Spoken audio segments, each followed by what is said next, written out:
Você conhece algumas pessoas, já deve ter passado pela sua vida alguém que lhe foi redentor. Sabe o que significa redenção? É a gente ser retirado de uma situação desfavorável e colocado numa situação melhor. Então não me redime aquele que me proporciona uma oportunidade de sair da minha miséria, de sair da minha situação desconfortável para ir para uma melhor. Se humanamente isso falando já é possível e já é bom você experimentar na sua alma, você ser redimido por alguém, muito mais quando nós falamos de uma remissão que é muito superior ao significado dessa. A redenção de Cristo é lhe retirar da sua condição adâmica e lhe conceder a sua nova natureza. É como se uma nova natureza nos fosse dada, sabe? O pecado sendo substituído pela graça. Não é maravilhoso isso? Você receber a natureza crística. Eu tenho as marcas do Adão em mim. Eu sou um homem pecador. Eu sou miserável. Mas me foi oferecida a graça de Cristo. Apesar do meu pecado, apesar da minha fraqueza, eu tudo posso naquele que me fortalece. Todas as fraquezas de Adão estão presentes dentro de mim. Eu as reconheço no meu dia a dia. Sou ciumento, sou possessivo, sou egoísta, sou mentiroso, sou desonesto. Não é assim? Sem nenhuma hipocrisia, todos nós humanos não podemos dizer que em algum momento da nossa vida nós somos isso? Sem medo de errar. Você também já mentiu, você também já foi desonesto, você também já foi fofoqueiro. Só que nós somos convidados a viver de um outro jeito. Apesar de todas essas fraquezas estarem em mim e em você, nós somos convidados a dar um passo na direção de um ser humano melhor. Que não é só o nosso esforço. É claro que o nosso esforço conta nessa história. Mas é a graça de Deus agindo sobre o nosso esforço que nos dá o direito de dizer: tudo posso naquele que me fortalece. Uma nova natureza nos foi oferecida. Adão foi vencido pelo Cristo, foi superado pelo Cristo, foi redimido pelo Cristo. Toda vez que nós estivermos acabrunhados pelo nosso pecado, pelos malefícios da nossa tendência à mesquinharia, a tendência àquilo que é ruim, nós precisamos nos recordar da voz de Jesus a nos chamar e a nos convocar para que a gente possa chegar ao lugar que Ele preparou para nós. Você ainda não chegou nem à metade daquilo que Deus preparou para você. Vou persistir. E mesmo nas marcas daquela dor eu vou continuar, eu não vou desistir.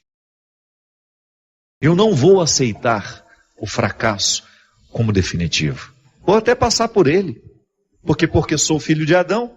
E eu ainda tenho as marcas do pecado em mim, então é natural que eu venha fracassar. Mas no momento em que essa força de Adão me puxar para esse fracasso, eu vou me recordar da força de Cristo me ajudando a significar todas as minhas quedas. O verdadeiro cristão é aquele que significa todas as suas quedas a partir da dinâmica da graça. Eu posso até cair, eu posso até vacilar, mas vai ser apenas uma oportunidade para um recomeço. Talvez seja só para me lembrar que eu sou frágil, que eu tenho que ter paciência com os que estão ao meu lado, que eu não tenho o direito de ser arrogante, que a minha experiência de fé, ela tem de me conectar àqueles que são fracos como eu, que eu não estou nessa caminhada sozinho, que nessa caminhada não cabe arrogância, não cabe prepotência, não cabe vaidade. Aliás, a vaidade espiritual é a pior que nós podemos ter na vida. Que é quando a gente olha para a experiência de Deus que nós fizemos e a gente se sente melhor que os outros por causa dela. Isso é contraditório. Toda vez que eu posso naquele que me fortalece, eu tenho que poder com humildade. Esse posso aqui não é nariz empinado, não. Esse tudo posso aqui é um tudo posso totalmente radicalizado na simplicidade, na humildade. Esse tudo posso é muito diferente daquele que tem o poder e que se sente poderoso por isso, que se sente especial pelo poder que tem. Então, ao dizer tudo posso naquele que me fortalece, Eu tenho que naturalmente me recordar de que a simplicidade é que me move nesse poder. Eu tudo posso, mas eu tenho tudo poder com simplicidade, com humildade. E assim a gente vai buscando esse lugar que Deus preparou para nós. Esse lugar de excelência, né? Esse lugar onde nós teremos a oportunidade de desfrutar o conforto de ser quem a gente é. O conforto de ser quem a gente é. Às vezes a gente passa uma vida inteira para encontrar o lugar da gente no mundo.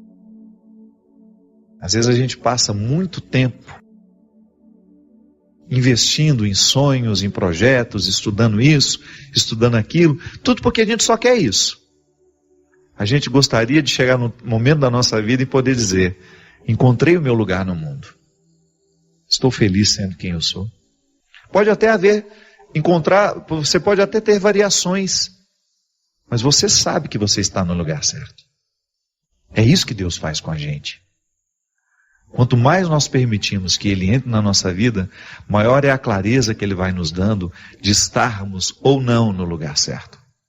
É como se você estivesse reforçando todo o seu sistema imunológico para você poder enfrentar todas as adversidades da vida, todas as dificuldades que são próprias da vida, para que você chegue ao lugar que Deus preparou para você. A gente encontra muita gente infeliz na vida. O que é a infelicidade? É aquela sensação de estar desperdiçando a vida do jeito errado. Muita gente assim. Por quê? Não sei, talvez pela pressa de escolher, e às vezes nem sempre escolhemos com sabedoria, por faltar profundidade na nossa maneira de olhar para a vida, por nos faltar reflexão. Muitos erros a gente comete porque nos falta reflexão. O fato é que existem muitas pessoas hoje infelizes, precisando de remédio para dormir, para acordar, para comer, para isso, para aquilo. Muitas pessoas insatisfeitas com a vida que estão levando, machucadas demais, que não estão vivendo o conforto de dizer: eu estou no lugar certo. Encontro muita gente que não está podendo dizer que já encontrou o seu lugar no mundo. Nós que somos cristãos acreditamos que o nosso lugar no mundo é aquele que Deus preparou para nós. Quando você olha para um jovem que está drogado, definitivamente não é o lugar que Deus preparou para aquela pessoa. Quando você vê alguém destruindo a vida com o álcool, não podemos acreditar que Deus tenha preparado aquela pessoa, tenha tecido aquela pessoa no ventre de uma mulher, para que depois ela desperdiçasse a vida dela com o vício do álcool, que morresse antes da hora, que matasse outras pessoas antes da hora também. A infelicidade é sim, ela pode ser um sinalizador de que nós não estamos no lugar que Deus gostaria que nós estivéssemos. É por isso que a gente sempre precisa levar muito a sério a insatisfação. Eu sempre gosto de levar a sério as insatisfações do meu coração, porque Deus me mostra muitas coisas através dessas insatisfações. Quando eu me sinto inadequado, quando eu sinto que alguma coisa está desconfortável para mim, eu preciso prestar atenção nesse desconforto, porque às vezes é a partir dele que eu reencontro o meu caminho, ou que eu começo a caminhar na direção de uma estrada que eu sei que é minha, de um lugar que eu sei que é meu. Porque todo esforço vale a pena, minha gente. Todo esforço sempre vale a pena, desde que ele nos leve ao lugar que nos foi preparado. Se eu tenho que caminhar 1000 quilômetros na direção de um lugar que eu quero chegar, que ótimo. Eu vou tolerar os 1000 quilômetros. Agora, se eu tiver que caminhar 100 quilômetros na direção de um destino que eu sei que não é o que eu quero, vai ser muito mais penoso. É aí que você pode ver se há felicidade no seu processo de busca. Porque a estrada também é um lugar. Quando a gente vai viajar, quando a gente prepara férias, até o deslocamento já é satisfação, né? É bom ir, desde que você esteja indo para o lugar certo.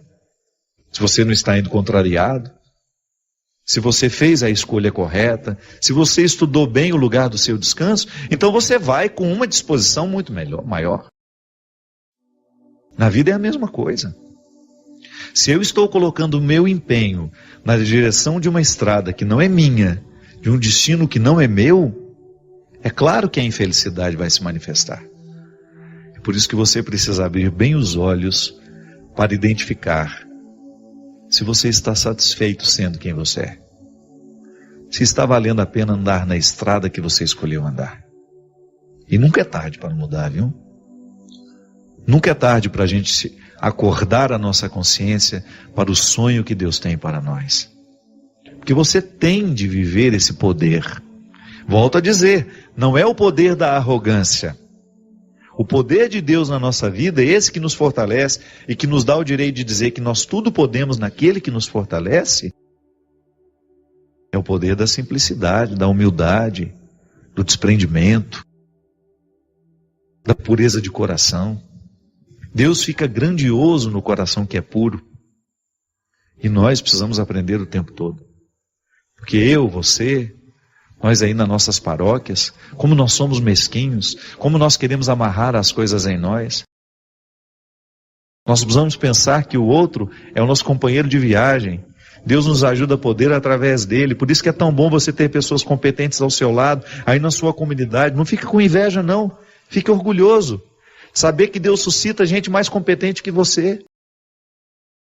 Deus é grande em você. E toda vez que você convence um coração de que ele tudo pode naquele que o fortalece, nós estamos unidos. Nós estamos unidos, nós estamos conectados. A alma mística da igreja, a alma mística do Cristo está nos ajudando a vencer o Adão que está em mim, que está em você. Quando você, feliz pelo resultado alcançado, não se vangloria, mas deita a sua cabeça no travesseiro, feliz, satisfeito, saber que a missão está sendo cumprida, e você renova dentro do seu coração o compromisso de amanhã fazer ainda mais um esforço para que o Evangelho aconteça no coração do mundo.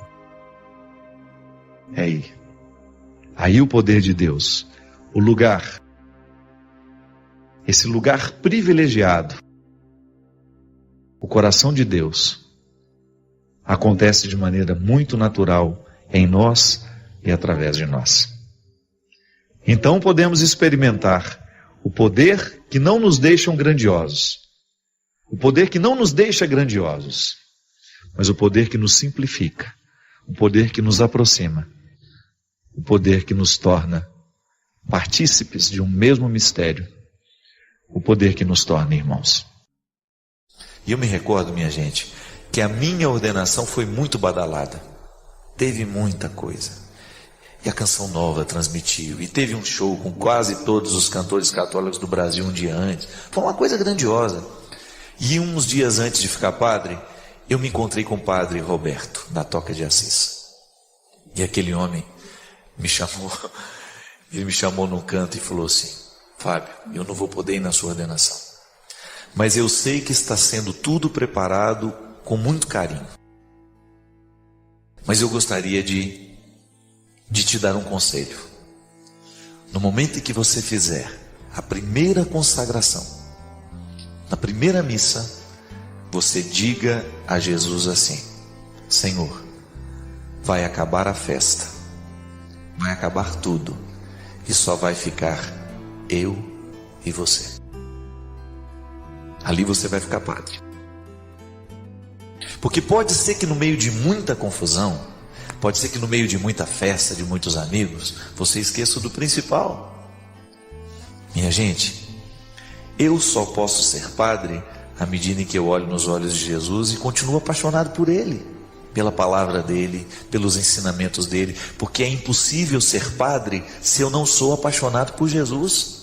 Por isso que eu chorei demais quando estive lá na terra dEle.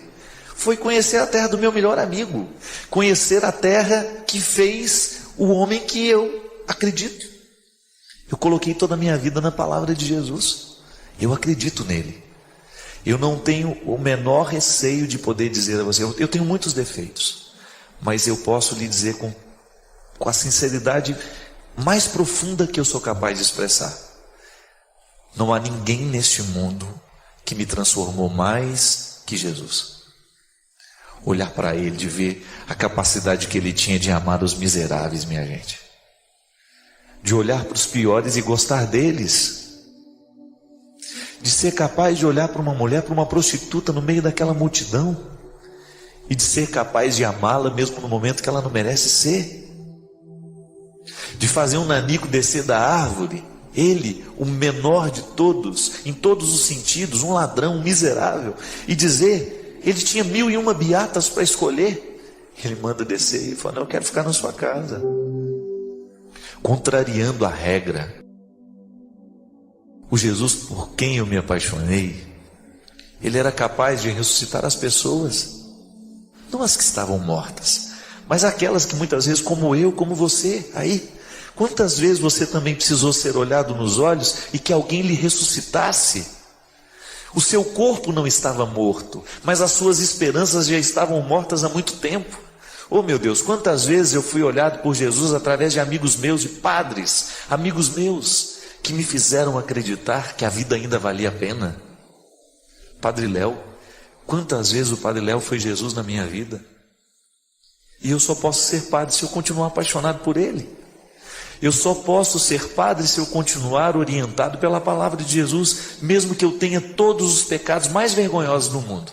Não importa. Não importa quais são os pecados que você tem, não importa quais são os pecados que eu tenho. O importante é nós não perdermos os olhos daqueles que nos seduz, daquele que nos seduz. É ele que nos faz mudar. É a mesma coisa, minha gente. Se eu não sou capaz de me apaixonar pela minha causa todos os dias, eu deixo de ser padre, mesmo que eu continue celebrando missa, mesmo que eu continue me vestindo como padre, mesmo que eu continue atendendo confissões, mesmo que os meus discos tragam lá Padre Fábio de Mello, eu corro risco de deixar de ser, mesmo que eu não anuncie, mesmo que eu não largue a batina. Eu vou deixar de ser padre no dia em que eu deixar de acreditar no que Jesus fez em mim e no que Ele me proporciona fazer na sua vida como padre. A mesma coisa você. Eu não sei qual foi a escolha da sua vida, mas você deixa de ser esposa no dia que você perde o seu amor pelo marido. Você deixa de ser amigo no dia em que você perde o amor pelo seu amigo. O amor é o que dá a cola. O resto é hipocrisia. Outro dia me perguntaram, padre, você acha que aquela pessoa fez isso, fez aquilo, vai para o inferno? Quem sou eu para dizer? E Deus me livre, não quero nem dar um palpite nessa história. Porque eu tenho certeza que em última instância, o que nos faz ficar do lado de Deus, o que faz com que Deus queira a gente do lado dele, é o tanto que a gente amou. É o tanto que a gente foi capaz de se doar por aquilo que é importante. Não são as formalidades da religião que nos salvam, não, gente. Formalidades da religião, qualquer pessoa hipócrita cumpre. A coisa mais fácil que tem é ser hipócrita. É você entrar na fila e você comungar, é você entrar na fila e você confessar, é você entrar na fila e você fazer, é levantar os braços do mesmo jeito que todo mundo. Desafio? Desafio é a gente viver na intimidade o amor de verdade. Quando a gente é capaz de sair de nós mesmos, quando a gente é capaz de reconhecer que errou, igual hoje. Hoje eu tive quando a gente vai ficando cansado demais, a gente tem as explosões, né? Que são próprias de quem está muito cansado. Aí hoje eu fiquei irritadíssimo com uma pessoa que eu amo muito. E fala, aí eu xingo, eu sou horrível quando eu estou bravo. Perco a paciência fácil. Mas depois que passa, oh meu Deus, eu choro sobre a minha sabe? Sobre a minha fragilidade, sobre a minha fraqueza. Eu não tenho medo dela não. Choro. Porque a coisa mais triste para mim, do fundo do meu coração, mais uma vez quero dizer, quero usar da minha sinceridade de novo. O que me magoa mais nessa vida é saber que eu tirei o sono de alguém. Saber que eu fui grosseiro com alguém, saber que eu machuquei alguém. Por quê? Isso é o que mais me dói. Pode ser, eu posso estar coberto de razão. Se eu magoei, se eu disse uma palavra grosseira, pode ter certeza que depois eu fico destruído. Mas eu aprendi que na vida, a melhor forma que a gente tem de lidar com tudo isso é a gente assumir a fragilidade e depois consertar. Então não espero nada. Me deu a oportunidade, eu já quero pedir perdão. Ah, mas isso é hipocrisia. Não é não. É a gente saber lidar com o limite que tem, é a gente continuar apaixonado pela causa. Meu Deus do céu, eu prego perdão o tempo todo, eu falo de misericórdia o tempo todo, porque se retira isso eu não tenho nem o que falar, minha gente. Se retirar a misericórdia de Deus na minha vida, eu não tenho o que anunciar, eu não tenho o que cantar, eu não tenho que falar nada. Porque o que mais me seduz em Deus é a sua capacidade de ser misericordioso. Aí eu pergunto para você, como é que eu vou conseguir ser padre? Como é que eu vou continuar na coerência deste amor de Deus por mim, se eu não sou capaz de pegar o telefone ou o rádio, sei lá o quê, e ligar para aquele que eu machuquei agora e pedir perdão? Como é que eu vou dar continuidade? Não tem como. Igual outro dia, eu estava lá em Arco Verde, e nós vivemos uma situação tão desagradável no início do show, mas tão desagradável, e eu fiquei com pena do povo que estava ali, porque o som estava horrível, gente. Era um som maravilhoso, mas sem alguém para pilotar o negócio. É um avião sem piloto. E aí eu saí do palco. Segunda música, tentei, não dava, o negócio foi ficando irritado. Só que antes de sair, eu dei um esculacho no rapaz do som que estava ali do lado. E fui grosseiro mesmo. Eu estava cheio de razão. E disse tudo aquilo que era a base da minha razão naquela hora.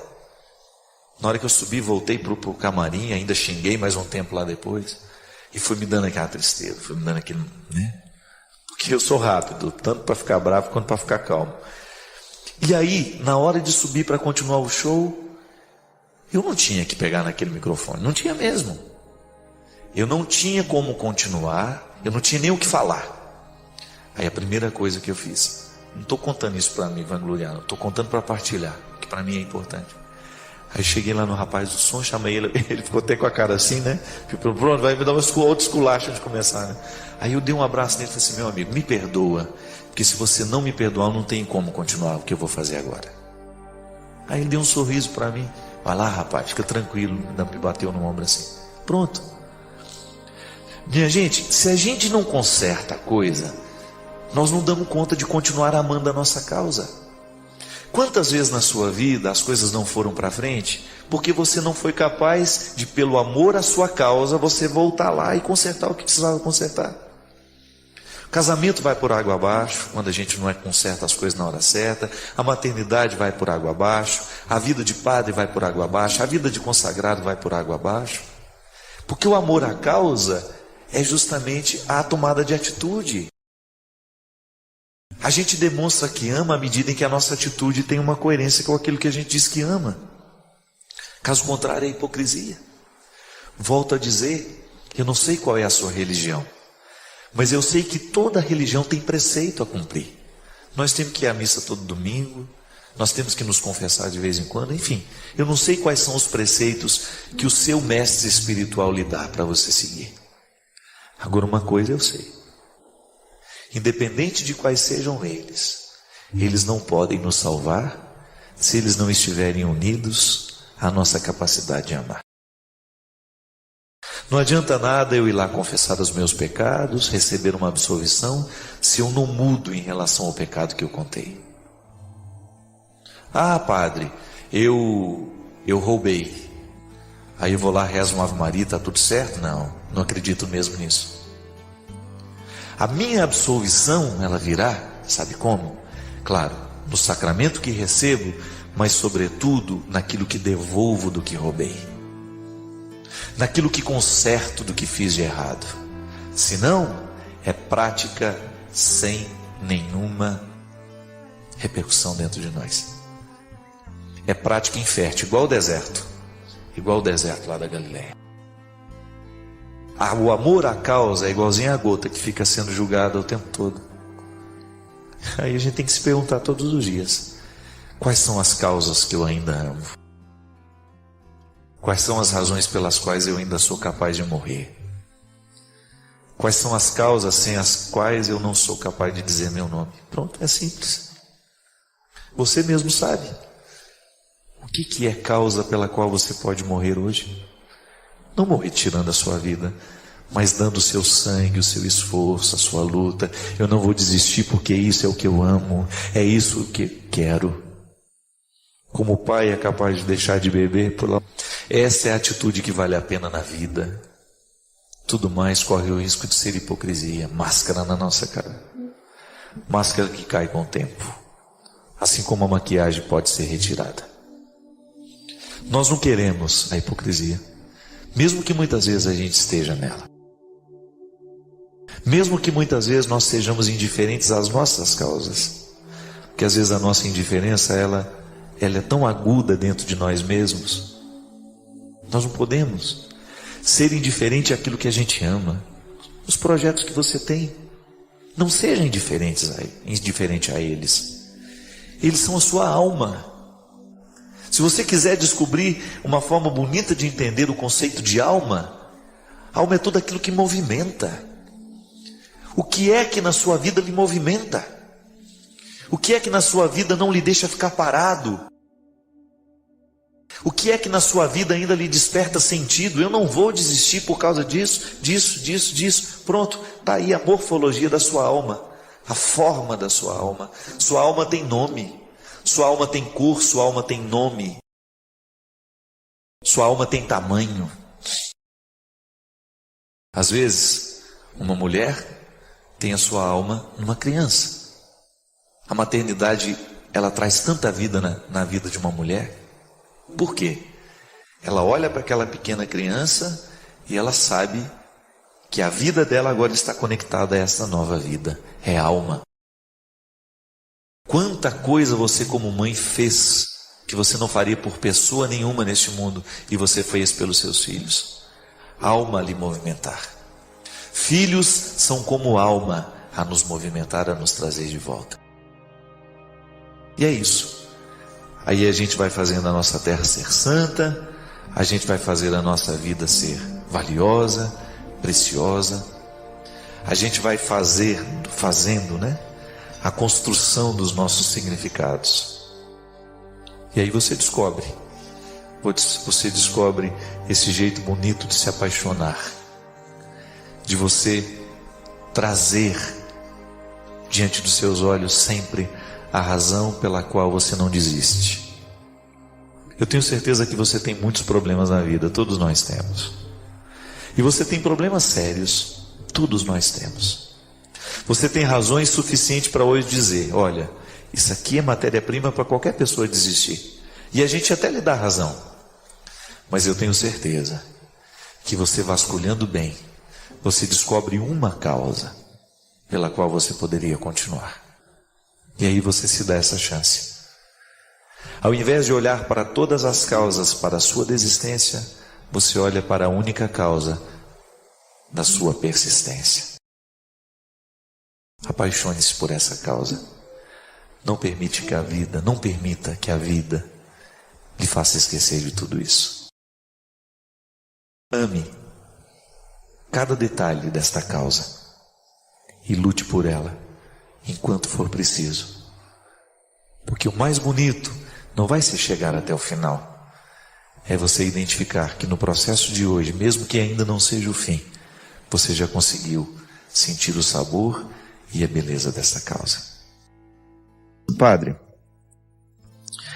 sou católica, estou viúva há 9 anos, meu esposo faleceu em um acidente, temos 2 filhos, e meu esposo sempre foi extremamente preocupado com os filhos. E sempre que algo ruim, algum problema está para acontecer com eles, tenho sonhado muito com meu esposo. E no sonho ele me diz que os meus filhos estão precisando de mim. E essa situação tem me incomodado muito. Gostaria de saber o que o senhor pensa sobre isso. A gente precisa tomar uma distância, às vezes, quando o assunto é o sonho que a gente tem com quem já morreu, os recados que nós recebemos dessas pessoas, Mesmo porque a nossa fé cristã não nos permite, dentro do contexto do que a gente apreende, do que nós sabemos, do que a igreja nos ensina, nós vivemos a comunhão com os santos. Então todos aqueles que já morreram participam desta comunhão. Mas a igreja não acredita nesta comunicação com os mortos. Nós respeitamos os que creem dessa maneira. Então nós temos uma maneira de interpretar, muitas vezes, isso que nós chamamos um recado do outro para nós através de sonhos. A ciência já evoluiu muito para compreender os sonhos. Nós já temos um arsenal bastante interessante para a gente poder fazer uma análise do porquê que nós sonhamos, o porquê que as realidades vêm a nós através dos sonhos, que são nada mais, nada menos que revelações do inconsciente. O que a psicologia nos ensina? Que quando nós dormimos, o nosso inconsciente torna-se mais ativo, ele começa a trazer para fora aquilo que nós conscientemente não conseguimos dizer e nem experimentar. Então, muitas vezes o sonho é uma voz do inconsciente nos dizendo aquilo que nós muitas vezes já nos dizemos também. A senhora, por exemplo, sabe que o pai era extremamente preocupado com os filhos. Então é natural que a senhora tenha sonhos em que ele se mostre preocupado. São registros que a senhora tem. A senhora assimilou o marido como um homem que sempre se preocupou com os filhos. Essa foi a experiência, e que bonita experiência a senhora teve, de um marido que sempre foi muito presente na vida dos filhos. Eu não sei qual é o nível de envolvimento que a senhora tem com esses filhos, mas pode ser que em algum momento da sua vida a senhora tenha assimilado isso. Ele se preocupa mais do que eu. Então agora, com ele ausente, é uma maneira que a senhora tem de dizer à senhora o que a senhora mesmo gostaria de ouvir. Volto a dizer, a gente respeita os que creem diferente, os que acreditam nessa comunicação. Mas como nós não acreditamos, a gente também pode compreender estes sonhos como sinais que nos ajudam a pensar a nossa postura. O que a gente não pode é permitir que eles determinem a nossa realidade. Então, porque eu sonhei, digamos que o meu pai tenha falecido num momento de muito sofrimento, e de vez em quando esses sonhos me ocorrem do meu pai em agonia, como muitas vezes, como isso aconteceu comigo. Estou falando uma coisa que realmente se deu comigo. Meu pai morreu e eu vi meu pai morrendo. Meu pai ele morreu de uma embolia pulmonar, uma insuficiência respiratória horrível, e eu estava ao lado. Então a agonia do meu pai ficou muito marcada em mim. E é claro que aquele registro de ver o meu pai falecendo naquela agonia ficou registrado em mim durante muitos anos. Então, de vez em quando eu tinha sonhos que o meu pai estava agoniado, triste, apavorado com a morte. Então, se eu quisesse fazer uma leitura diferente dessa que eu estou fazendo, eu poderia dizer, o meu pai não está num bom lugar na eternidade, ele está padecendo, está assim, está assim. Tudo bem, rezar por aqueles que já morreram é uma coisa. Agora, a gente ficar criando situações para a gente poder, é como se a gente ficasse minando a paz da gente, não é verdade? Porque o que eu posso alterar na realidade do meu pai? Mas infelizmente, porque eu tenho registros daquela morte que ficaram no meu inconsciente, quando eu durmo, enquanto eu estou acordado, eu posso até controlar, não vou pensar nisso agora. Vou substituir aquela imagem ruim da morte do meu pai por lembranças boas ao longo da vida dele. E faço isso, porque o meu consciente é uma ferramenta que me ajuda. O consciente, essa realidade que eu estou agora, eu estou consciente do meu momento. Então eu tenho todos os recursos dessa consciência. Vou pensar com sensatez, vou pensar com racionalidade, vou colocar isso, os mortos não voltam, os mortos não poderão me fazer nada aqui agora, igual ter medo de quem já morreu, né? Você racionaliza o medo. Por que eu tenho medo se eu sei que eles não podem voltar e me fazer algum mal? Então essa é a minha convicção, pode não ser a sua. Eu estou falando para aqueles que acreditam igual a mim. Eu não acredito que um morto possa me dizer alguma coisa. Agora, eu acredito que toda a memória do morto em mim possa me dizer. Por quê? Porque isso é um registro inconsciente. O outro não morre totalmente, ele fica dentro de nós através das lembranças, da saudade, do amor que a gente ama. Então, no momento que eu durmo, eu perco esse controle. Eu costumo até dizer que de madrugada eu perco 70% da minha inteligência. Porque às vezes eu acordo e eu penso cada bobagem, cada absurdo, que eu, ao longo do meu dia, eu não penso. Por quê? Parece que eu estou numa fragilidade, que à noite, à madrugada ali eu acordei e naquele momento não consigo tomar o sono novamente. Então parece que ali naquele momento existe uma janela dentro da minha inteligência que me faz pensar absurdos, bobagens. Então a gente fica dimensionando os problemas, eles ficam muito maiores do que são. De madrugada os problemas ficam muito maiores do que são. É impressionante. É por isso que a gente precisa administrar bem esses momentos. Então tudo bem. Quando eu durmo, eu perco esse controle. Então o meu inconsciente joga para fora tudo aquilo que está armazenado nele. Então as memórias que eu tenho do meu pai, falecendo naquela agonia, retornam. E às vezes só o tempo vai corrigindo isso de nós, Dona Maria. Então fica tranquila.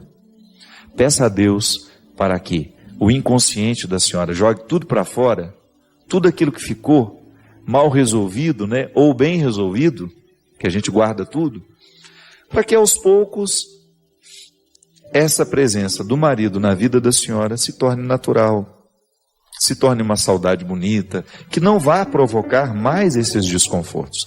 E eu sei exatamente o que a senhora está falando, porque eu vivi muito isso na minha vida, com a morte do meu pai e também depois com a morte da minha irmã.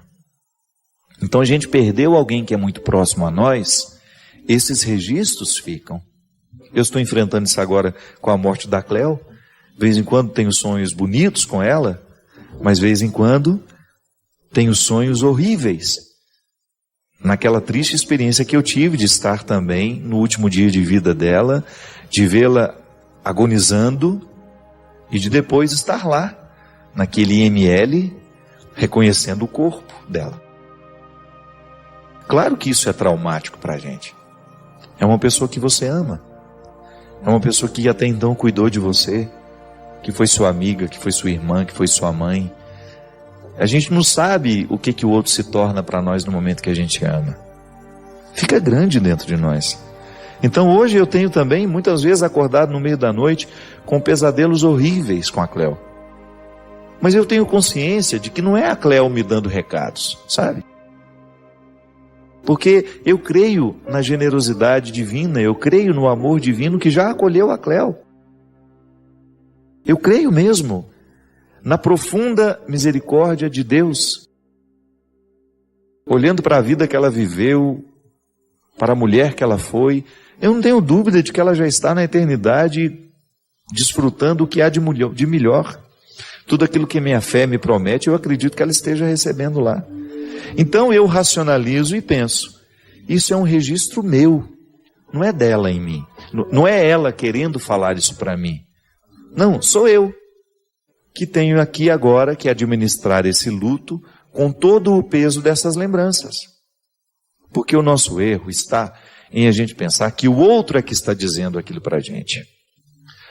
Eu estou tendo esses sonhos com meu marido porque ele está num lugar muito ruim, ou então eu estou tendo esses sonhos com meu marido porque vai acontecer uma coisa muito ruim com os meus filhos e ele está me avisando. Coisas ruins aos nossos filhos acontecem mesmo quando ninguém nos avisa. E que pretensão é essa de que a gente pode impedir muitas vezes a vida de acontecer? Que garantia nós temos de que estaremos vivos na semana que vem? É uma pretensão boba. O que a gente precisa fazer é diariamente rezar e pedir a Deus para que Ele nos ajude, Ele nos esclareça, para que a gente tenha sabedoria de tomar as melhores decisões. As decisões que nos trarão saúde, que nos trarão vida, que nos livrarão dos perigos. Isso sim a gente precisa pedir. Então, o sonho, ele é um registro que me pertence. Não é o outro que está me dando recado através dos sonhos. Volto a dizer, você tem o direito de pensar diferente de mim. Você tem o direito de crer diferente de mim. É assim que eu creio. Essa é a perspectiva que o cristianismo me dá, o catolicismo de maneira especial. O catolicismo me diz isso. Eu estou lhe dizendo o que a igreja nos ensina. Que os sonhos, em consonância com a ciência, são registros do inconsciente. São recados que o nosso inconsciente nos manda. Aí tudo bem, você pode dar uma dimensão mística a esse sonho, mas jamais pode permitir que ele seja uma determinação daquele que morreu sobre a sua vida. Então o outro não tem essa possibilidade de fazer isso. Eu acredito que quando nós começamos a investigar de maneira humana os nossos fenômenos, a gente tende a resolver melhor as coisas. Tenho muito receio quando questões humanas são tratadas de maneira sobrenatural, sendo elas tão naturais em nós. Será sempre um perigo tratar questões humanas de maneira sobrenatural. Por quê? Porque a gente abre mão dos recursos humanos que são favoráveis a nós, inclusive a ciência, a psicologia, nos ajudando a compreender o significado dos sonhos na nossa vida. Senão a gente vira meio bruxo, né? A gente vai dar um significado sobrenatural àquilo que não é sobrenatural.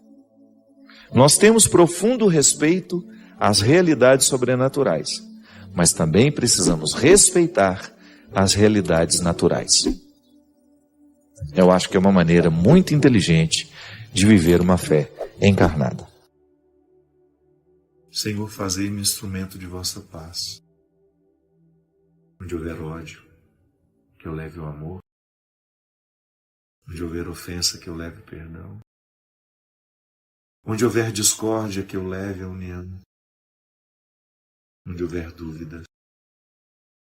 Ó Mestre, fazei que eu procure mais consolar que ser consolado, compreender que ser compreendido, amar que ser amado, pois é dando que se recebe, é perdoando que se é perdoado,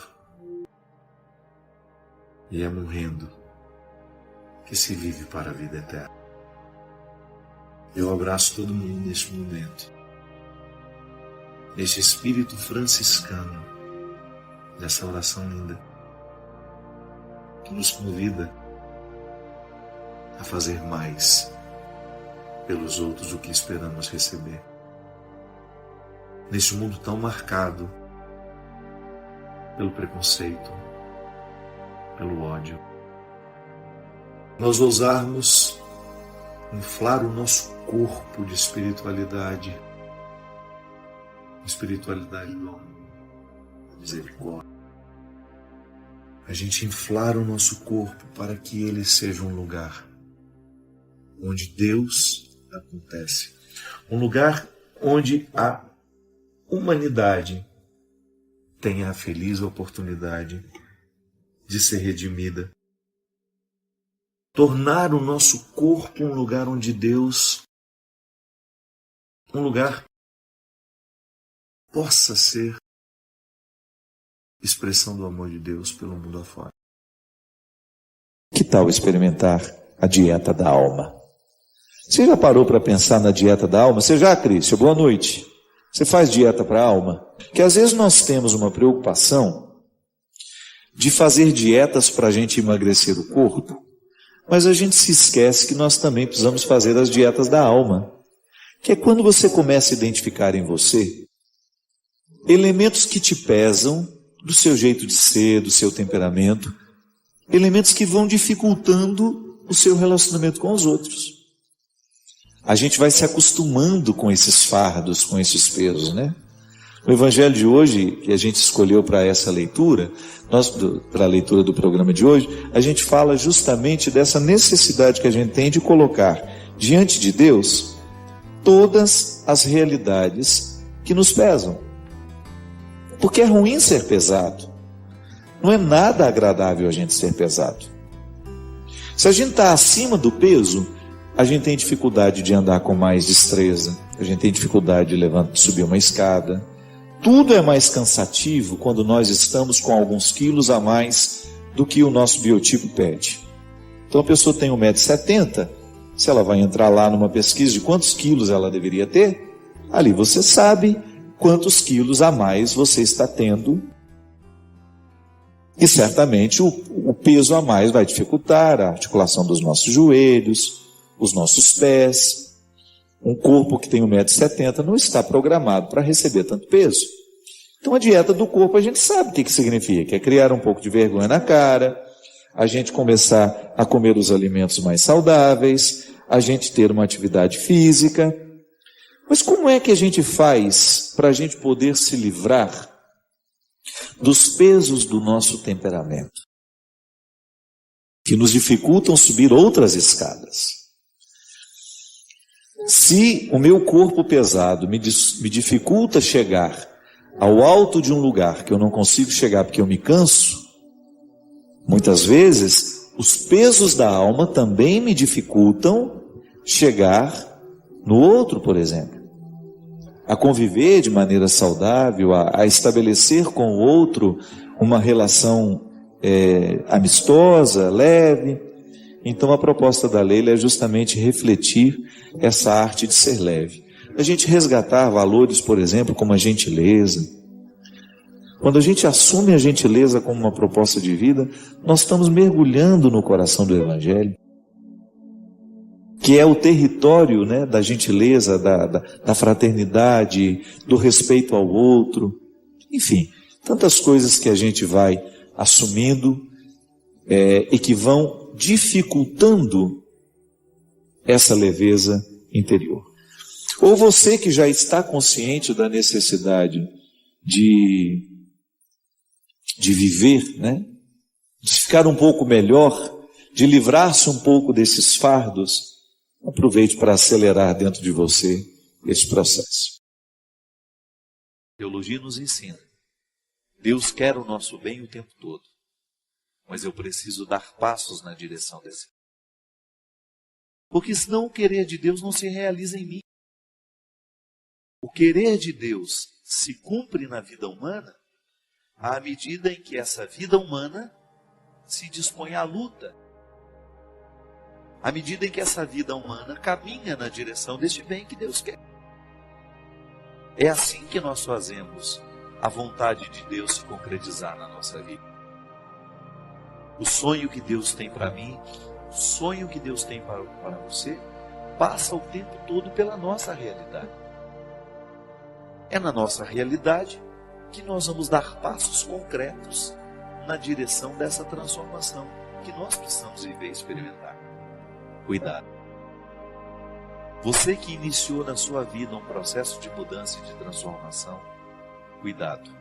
Jesus foi muito sábio quando nos propôs: vigiai e orai. Ele falava a respeito da vinda do reino. Mas quem diz que transformar a vida também já não é, de alguma maneira, a gente antecipar a chegada?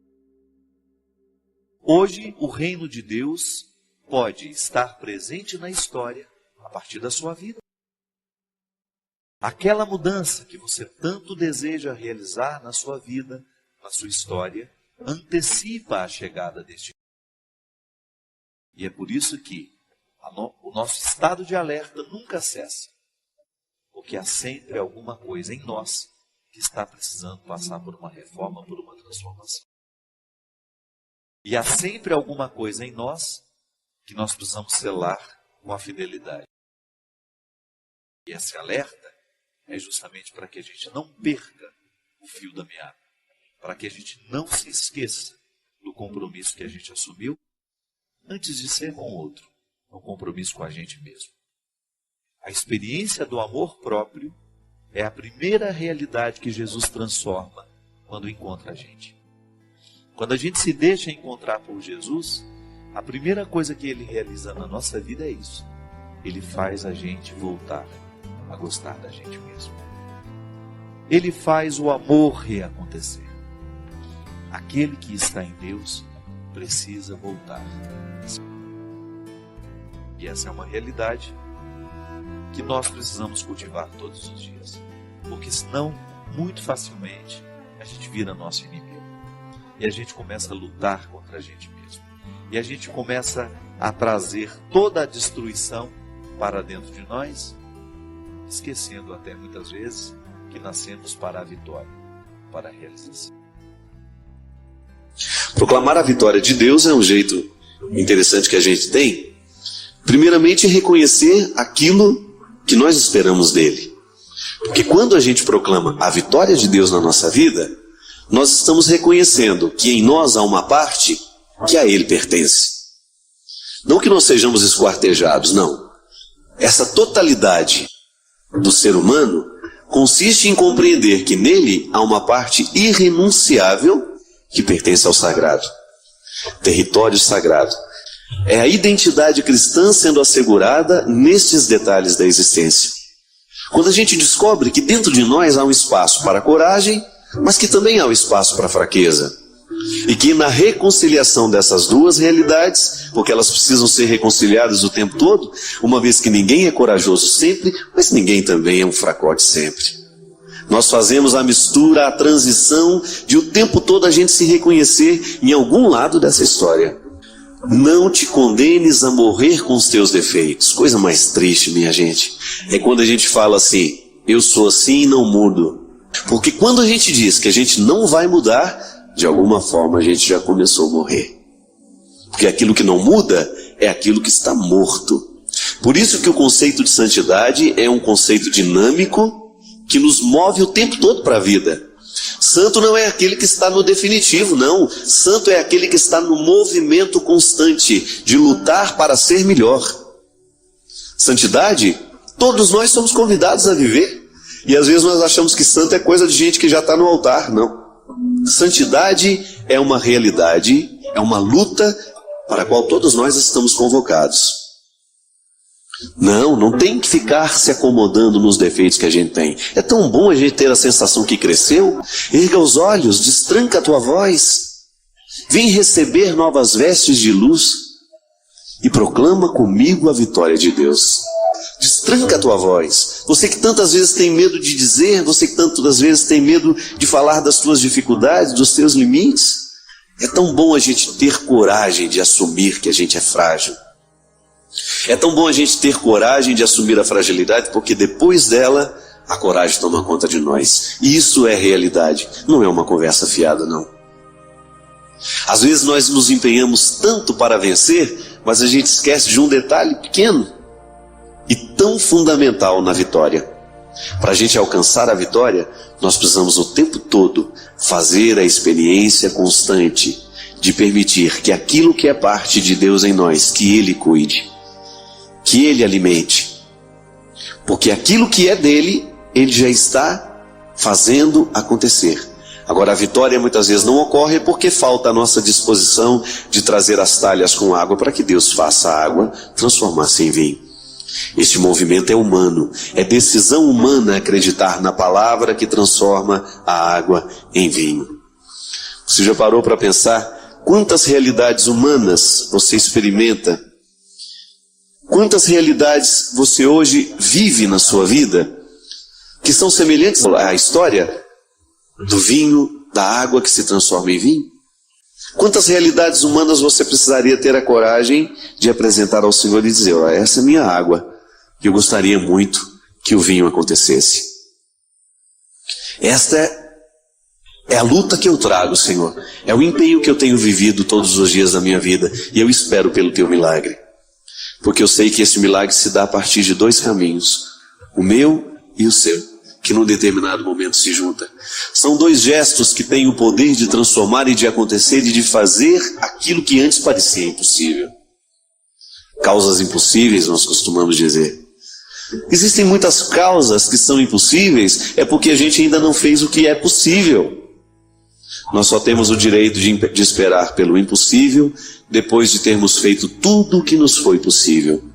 E trazer a talha com água é um jeito que a gente tem de apresentar ao Senhor o nosso empenho e a nossa disposição. Deus entra na nossa vida é aqui. Às vezes a gente costuma falar que quem se converte é o coração, né? Mas vamos ser concretos hoje. Deus entra pela cabeça, sabe por quê? O coração é apenas metáfora daquilo que o cérebro já decidiu. Você ama é aqui. Por isso que quando a cabeça não funciona, quem sofre é o coração. Quando a gente não decide certa pessoa que nós vamos amar, quem sofre é o coitadinho aqui, que vai vivendo as pressões, né, e depois ele vai infartando aos poucos. É assim. Deus acontece na nossa cabeça. Por isso que os gregos tinham uma expressão muito interessante que pertence ao contexto da filosofia, que uma pessoa está de fato modificada é depois que aconteceu nela a metanoia. Sabe o que significa metanoia? Mudança de mentalidade. Aquilo que antes girava para a direita, agora gira para a esquerda. Isso é conversão. O nosso raciocínio conseguiu englobar algumas realidades que antes ele não englobava. Aí a gente pensa com mais amplitude. E às vezes as coisas vão mal na nossa vida porque falta visão mesmo. Falta a gente pensar diferente. Porque Deus acontece na nossa vida quando a gente pensa. Deus acontece na nossa vida quando nós agimos pelo bom senso. Ou quando nós começamos a colocar a vida a partir de algumas reflexões. Ou quando nós começamos a viver de maneira mais refletida. Aí a gente começa a abrir os horizontes para aquilo que antes parecia tão estreito. Aí nós começamos a acender luzes em lugares que antes estavam tão escuros. E é isso que nós queremos fazer. Padre, sou católica, estou viúva há 9 anos, meu esposo faleceu em um acidente, temos 2 filhos, e meu esposo sempre foi extremamente preocupado com os filhos. E sempre que algo ruim, algum problema está para acontecer com eles, tenho sonhado muito com meu esposo. E no sonho ele me diz que os meus filhos estão precisando de mim. E essa situação tem me incomodado muito. Gostaria de saber o que o senhor pensa sobre isso. A gente precisa tomar uma distância, às vezes, quando o assunto é o sonho que a gente tem com quem já morreu, os recados que nós recebemos dessas pessoas, né?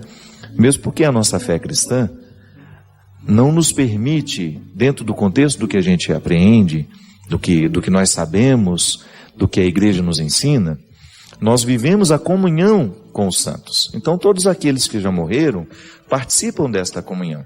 Mas a igreja não acredita nesta comunicação com os mortos. Nós respeitamos os que creem dessa maneira. Então nós temos uma maneira de interpretar, muitas vezes, isso que nós chamamos um recado do outro para nós através de sonhos. A ciência já evoluiu muito para compreender os sonhos. Nós já temos um arsenal bastante interessante para a gente poder fazer uma análise do porquê que nós sonhamos, o porquê que as realidades vêm a nós através dos sonhos, que são nada mais, nada menos que revelações do inconsciente. O que a psicologia nos ensina? Que quando nós dormimos, o nosso inconsciente torna-se mais ativo, ele começa a trazer para fora aquilo que nós conscientemente não conseguimos dizer e nem experimentar. Então, muitas vezes o sonho é uma voz do inconsciente nos dizendo aquilo que nós muitas vezes já nos dizemos também. A senhora, por exemplo, sabe que o pai era extremamente preocupado com os filhos. Então é natural que a senhora tenha sonhos em que ele se mostre preocupado. São registros que a senhora tem. A senhora assimilou o marido como um homem que sempre se preocupou com os filhos. Essa foi a experiência, e que bonita experiência a senhora teve, de um marido que sempre foi muito presente na vida dos filhos. Eu não sei qual é o nível de envolvimento que a senhora tem com esses filhos, mas pode ser que em algum momento da sua vida a senhora tenha assimilado isso. Ele se preocupa mais do que eu.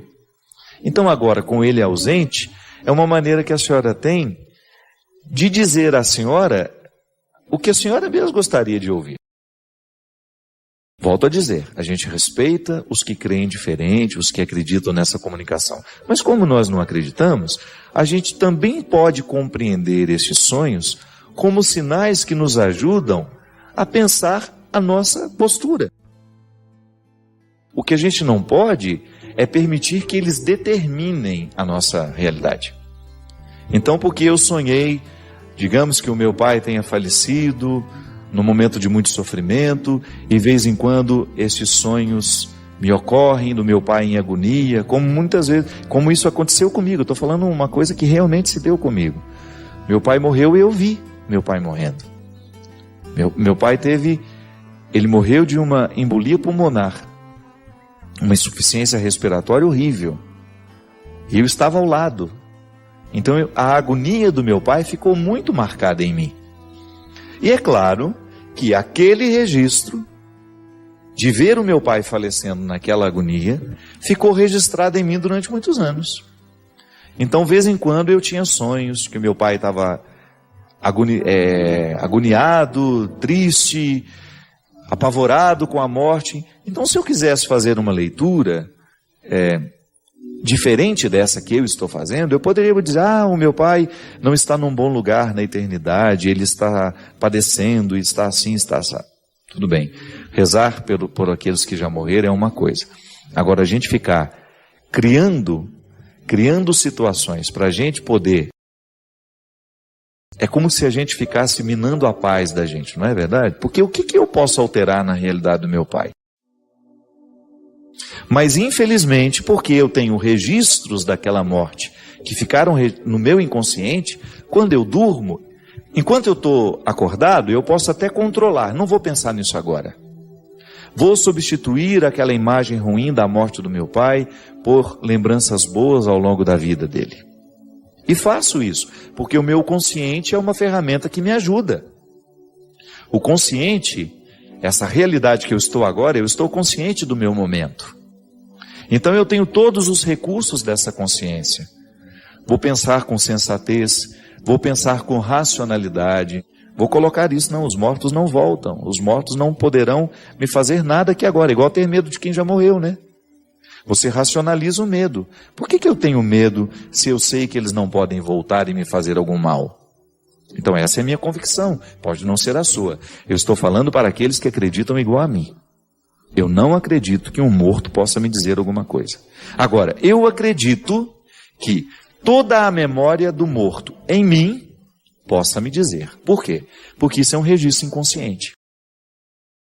O outro não morre totalmente, ele fica dentro de nós através das lembranças, da saudade, do amor que a gente ama. Então, no momento que eu durmo, eu perco esse controle. Eu costumo até dizer que de madrugada eu perco 70% da minha inteligência. Porque às vezes eu acordo e eu penso cada bobagem, cada absurdo, que eu, ao longo do meu dia, eu não penso. Por quê? Parece que eu estou numa fragilidade, né? Que à noite, à madrugada ali eu acordei e naquele momento não consigo tomar o sono novamente. Então parece que ali naquele momento existe uma janela dentro da minha inteligência que me faz pensar absurdos, bobagens. Então a gente fica dimensionando os problemas, eles ficam muito maiores do que são. De madrugada os problemas ficam muito maiores do que são. É impressionante. É por isso que a gente precisa administrar bem esses momentos. Então tudo bem. Quando eu durmo, eu perco esse controle. Então o meu inconsciente joga para fora tudo aquilo que está armazenado nele. Então as memórias que eu tenho do meu pai, falecendo naquela agonia, retornam. E às vezes só o tempo vai corrigindo isso de nós, Dona Maria. Então fica tranquila. Peça a Deus para que o inconsciente da senhora jogue tudo para fora, tudo aquilo que ficou mal resolvido, né, ou bem resolvido, que a gente guarda tudo, para que aos poucos essa presença do marido na vida da senhora se torne natural, se torne uma saudade bonita, que não vá provocar mais esses desconfortos. E eu sei exatamente o que a senhora está falando, porque eu vivi muito isso na minha vida, com a morte do meu pai e também depois com a morte da minha irmã. Então a gente perdeu alguém que é muito próximo a nós, esses registros ficam. Eu estou enfrentando isso agora com a morte da Cleo, de vez em quando tenho sonhos bonitos com ela, mas de vez em quando tenho sonhos horríveis.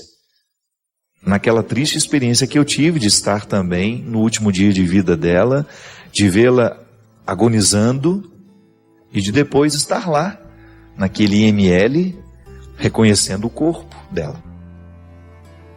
Claro que isso é traumático para a gente. É uma pessoa que você ama. É uma pessoa que até então cuidou de você, que foi sua amiga, que foi sua irmã, que foi sua mãe.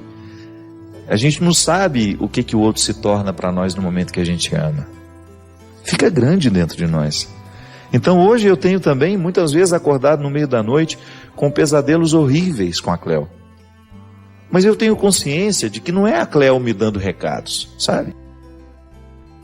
Porque eu creio na generosidade divina, eu creio no amor divino que já acolheu a Cleo. Eu creio mesmo na profunda misericórdia de Deus. Olhando para a vida que ela viveu, para a mulher que ela foi, eu não tenho dúvida de que ela já está na eternidade desfrutando o que há de melhor. Tudo aquilo que minha fé me promete, eu acredito que ela esteja recebendo lá. Então eu racionalizo e penso, isso é um registro meu, não é dela em mim. Não é ela querendo falar isso para mim. Não, sou eu que tenho aqui agora que administrar esse luto com todo o peso dessas lembranças. Porque o nosso erro está em a gente pensar que o outro é que está dizendo aquilo para a gente. Eu estou tendo estes sonhos com meu marido, porque ele está num lugar muito ruim, ou então eu estou tendo estes sonhos com meu marido, porque vai acontecer uma coisa muito ruim com os meus filhos, e ele está me avisando. Coisas ruins aos nossos filhos acontecem mesmo quando ninguém nos avisa.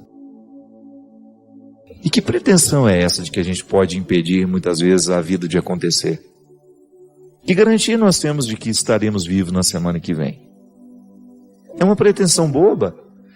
O que a gente precisa fazer é diariamente rezar e pedir a Deus para que Ele nos ajude, Ele nos esclareça, para que a gente tenha sabedoria de tomar as melhores decisões.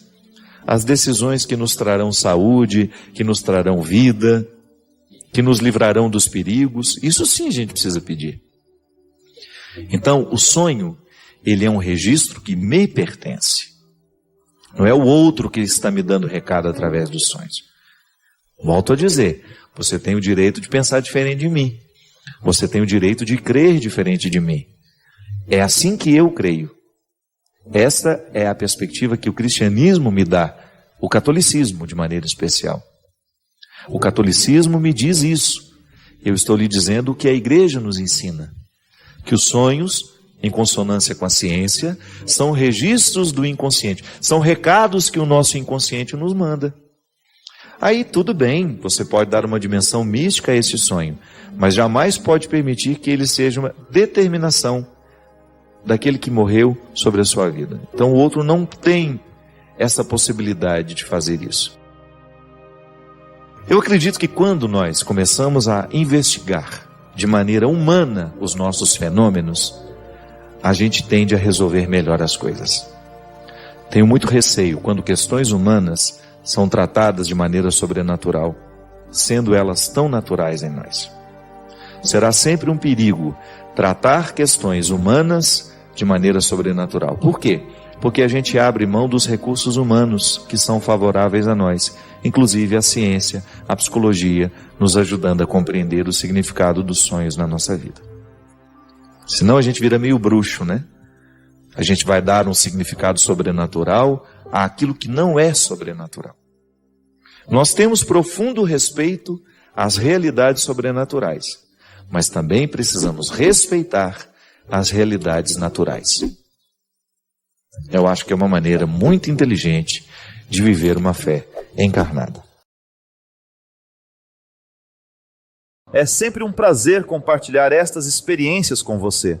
Deixe seus pensamentos na caixa de comentários, inscreva-se para mais conversas significativas e ajude-nos a espalhar a luz compartilhando este vídeo.